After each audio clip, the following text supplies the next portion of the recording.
If there's one thing that makes the Brony fandom go nuts, it's when a common fan theory or interpretation gets referenced in the actual show. For example, a certain gray Pegasus being called Derpy, or Daring Do actually being a real pony rather than a fictional character.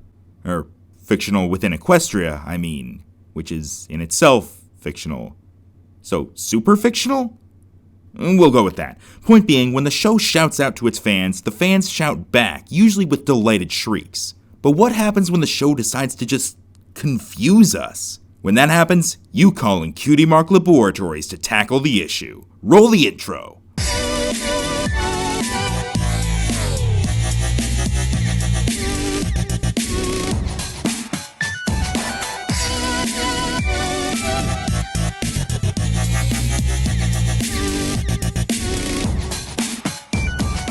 Vinyl Scratch is one of the most popular background ponies in the show. Her first appearance, which lasted only a couple seconds, already got our attention due to her non-standard design. The crazy hair, the shades, and, well, the fact that she's a DJ left very little up for interpretation, yet we still managed to take what little they gave us and ran with it. Many stories and polls sprouted that gave Vinyl her name, as well as her alias DJ Pone 3, or DJ Pony, however you want to say it, and pretty much all the fanfics and interpretations had the same general idea. She was a rad punk with slang and all, sorta like that guy in high school who sounds like he hits the bong on the bus ride over.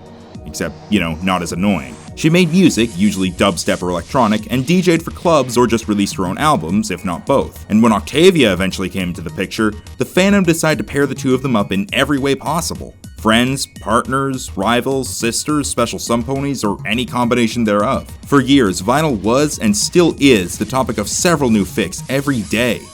And at some point in the midst of all those, the possibility of her being mute came up. This was an interpretation that came around long before Slice of Life and a bit before Rainbow Rocks. Admittedly, the music to my ears short seemed to fuel it a bit, seeing as how Vinyl went the entire time without saying a word and instead communicating through gestures and facial expressions. Rainbow Rocks itself also helped by continuing the trend, and then of course Slice of Life made it really take off. But first there was one thing that caught a lot of people's attention.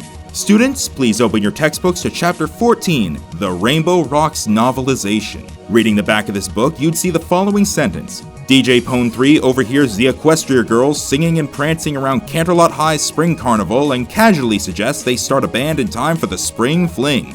So Vinyl can talk after all, huh? Well, reading the actual book, you'll find it's a bit different than that. In fact, she only communicates through texting on her cell phone. On pages 12 and 13, this could be explained by her not being close by, especially since it's mentioned Rainbow Dash texted back, but just a bit later, on page 21, she sends another text from only a few feet away. Even Fluttershy could have been heard over that distance, and at no point throughout the rest of the book does Vinyl speak out loud. But now, to answer the question probably on your mind right now, can we count that? I mean, it was a novelization. Whether or not the books and comics are canon is a pretty big topic of debate in the fandom. Plus, it was in the Equestria Girls universe. While there are similarities in appearance, the characters could be pretty different from their horsey counterparts. The Cutie Crusaders are in high school rather than elementary, Cheerilee has her colors reversed, and Spike doesn't talk, for example. So we don't know if we can trust that book. What about a different one? Specifically, the IDW comic series. In issue number 9, Zen and the Art of Gazebo Repair, Part 1, we get a sort of background shot of Vinyl Scratch singing.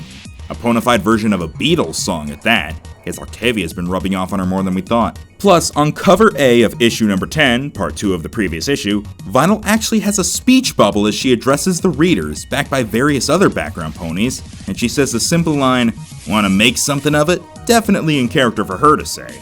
But once again, can we take either of those seriously? First and foremost, it's a comic. While I typically see all comics and novels as being canon, aside from parts that directly contradict the show, I know not everyone sees it that way. Secondly, for the part of her singing, it's possible the song is supposed to be coming from her music player and not from Vinyl herself. The speech bubble does seem to point to her Walkman?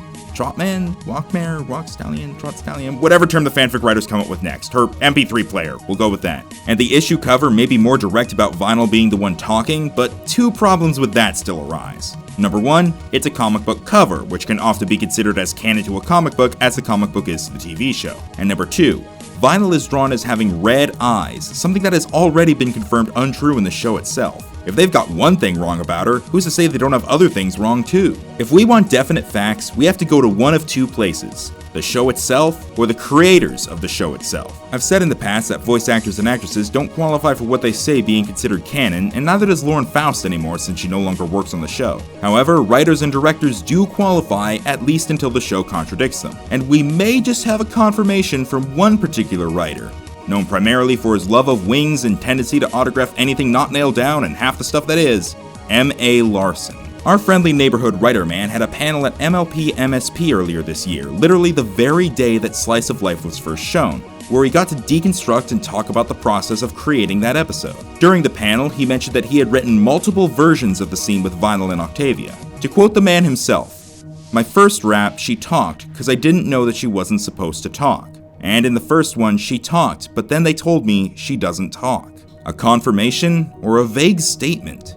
Definitely seems to be leaning towards the former, but sure enough, it could honestly mean a variety of things. That could have just been their way of saying not to have her talk because the fandom was used to her being voiced by Noah King, or having some other reason for her not to talk. And since the writer of the episode himself had originally planned for her to talk and then was told otherwise, it's hard to tell who's supposed to be considered the canon source here. Everything is just so vague, and in Slice of Life itself, there aren't a lot of clues beyond Vinyl just not talking. And even then, considering she has headphones on most of the time, she might just be someone who doesn't like trying to talk over music. I analyzed the scene with her and Octavia as much as I could, but almost everything I found had another explanation. Octavia doesn't question her silence because she's used to it, Vinyl doesn't tell Octavia what she's trying to do with her music because it's pretty obvious, and they keep exchanging gestures or facial expressions for communication because, seeing as they're roommates, it's likely they've just known each other long enough that words aren't really necessary. The only part that really surprises me is when the two of them are about to bash each other over the heads with their instruments. If you haven't seen the episode, don't worry, context makes everything make more sense. Anyway, Vinyl doesn't offer so much as a startled grunt, even though the look in her eyes shows she's just as taken aback as the temporarily hysterical Octavia is. So, what's the end result here? Do I have any last-minute evidence to whip out that suddenly tips it in either direction? Answer: no, not really. I've told you all the evidence and analysis I've done, and it could go either way. However, it seems to lean more towards Vinyl actually being unable to talk. Even if we ignore the Rainbow Rocks novelization for being Equestria Girls, Larson's statement for being vague and open to interpretation, and the IDW comic for being, well, a comic, Slice of Life alone is the only solid source. And while it only provides a shred of evidence, a single grain of rice can tip the scale. I'm the Science Pony, and until next time... Wait. I'm sensing another brony freakout. Something big must have happened in the latest episode. Something really big. This could be trouble. I better go see what all the fuss is about. Wait, what?